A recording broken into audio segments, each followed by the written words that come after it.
আসসালামু আলাইকুম। কী অবস্থা সবার? তো দেখো আজকে সকালটা কীভাবে শুরু করছি। আজকে আমি অনেকদিন পর ক্যাম্পাসে যাবো, তো আমার মনটা অনেক ভালো ছিল। সকালবেলা উঠেই একবারে নাস্তা না করে দুপুরের খাবার সহ খেয়ে নিলাম। এখন আমি দুপুরের দিক বেরিয়ে যাচ্ছি আমার ক্যাম্পাসে।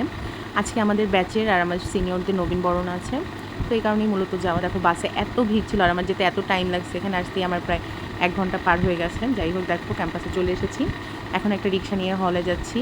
ক্যাম্পাসের ওয়েদারটা দেখো এত সুন্দর ভাই, যেখানেই যেমন ওয়েদারটা থাকুক না কেন, জাহাঙ্গীরনগর এত সুন্দর এত সুন্দর। তোমাদের কার কার জাহাঙ্গীরনগর বিশ্ববিদ্যালয় পছন্দ কমেন্ট করে জানিও। জানি না নিজের ক্যাম্পাস বলে এত ভালো লাগে কিনা, বাট সত্যি কথা বলতে আমি এখানে চান্স না পাওয়ার আগেও আমার জাহাঙ্গীরনগর ছিল সবচেয়ে প্রিয় জায়গা। এখন বিকাল টাইমের জন্য অনেক মানুষ ঘুরে বেড়াচ্ছে। যাই হোক, আমি হলে প্রায় চলে এসেছি। আমি ভাবছিলাম আমার লেট হয়ে গেল কিনা।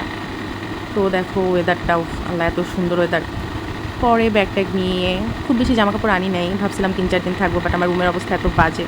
এটা আমার হল, দেখো আমার হলটা এত সুন্দর। এখানে অনেক কেঁপেছে কারণ আমি দৌড়িয়ে দৌড়ে যাচ্ছিলাম রুমে। তো দেখো রেডি হয়ে বেরিয়ে গিয়েছি। এই যে আমার ফ্রেন্ডরা রেডি হচ্ছে। ভেবেছিলাম লেট হবে, বাট দেখে আমি সবার আগে রেডি হয়েছি এসে। যাই হোক, দেখো এটা আমাদের বনরুম। এখানে আমাদের কাটাতে হয় অনেকটা সময়। এখান থেকে আসলে আমাদের বন্ধুত্বটা শুরু হয়েছে সবার সাথে সবার। একটা রুমে 40-50 জন থাকা মানে অন্যরকম একটা ফিলিংস। তো দেখো এই যে আমরা একটু ঘুরতে বেরোচ্ছি, যেহেতু প্রোগ্রাম এখনও শুরু হয়নি। ওদিকে আমাদের একটা ব্যাচ 53 ব্যাচের অনুষ্ঠান চলছিল, ওরা ওদের প্রথম বর্ষপূর্তি করছিল। তো আমাদের এখানে আবার কোনো অনুষ্ঠান হলে একটু মেলা টেলার মতো বসে। স্টুডেন্ট যারা বিজনেস করে ওরাই ক্যাম্পাসে বিভিন্ন একটা টেবিল নিয়ে দোকান দিয়ে বসে। যেহেতু দেখো আমার একটা ফ্রেন্ড ঝালমুড়ি এনে সবাইকে খাওয়াচ্ছিল। এরপর একটু ঘোরাফেরা করে হলের উদ্দেশ্যে চলে গেলাম। দেখো রাতের বেলা আমার হলটা কত সুন্দর। এখানে চলে এসেছি, এসে দেখি প্রোগ্রাম মোটামুটি শুরু হয়ে গিয়েছে, যদিও এখনও গেস্টরা আসেনি। এখানে এমনি নর্মাল কথাবার্তা চলছিল, যেহেতু গেস্টরা আসেনি তাই ভাবলাম আর একটু ঘুরে আসি, আমার ফ্রেন্ডের সাথে দেখা করে আসি। তো দেখো সবাইকে নাস্তা দিবে, এই কারণে হলো নাস্তাটা নিয়েই বের হলাম। আরেকটা ফ্রেন্ডের সাথে দেখা করব। তো দেখো এটা হলো আমাদের টারজান।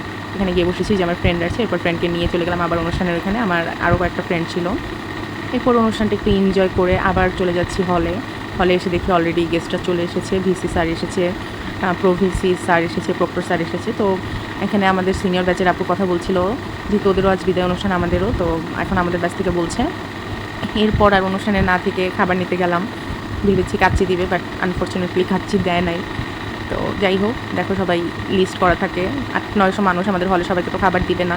তো বিদায়ী 2 ব্যাচ আর নতুন 2টা ব্যাচকে দিচ্ছে আপাতত। তো দেখো আমার রুমের অবস্থা, আমি রুমে খাওয়ার ওয়ে নাই। তো আমি আমার ফ্রেন্ডের হলে চলে গেলাম। ও রুমের সামনে এত সুন্দর, ও এত গাছ পছন্দ করে। ও কিন্তু এগুলো সেকেন্ড ইয়ার থার্ড ইয়ার থেকে কিনে কিনে এখন ধরো আমাদের মাস্টার শেষ, এখন এই অবস্থা। যাই হোক, ও খুবই যত্নশীল গাছের প্রতি। যাই হোক, দেখো এই খাবার দিয়েছে, আমরা সবাই একসাথে খেলাম। এরপর অনেক 2:30 পর্যন্ত গল্প করে রুমে এসে ঘুমিয়ে পড়েছি। যাই হোক, তোমাদের ভালো লাগলে আমার চ্যানেলটা লাইক ফলো করে দিও। Thank you.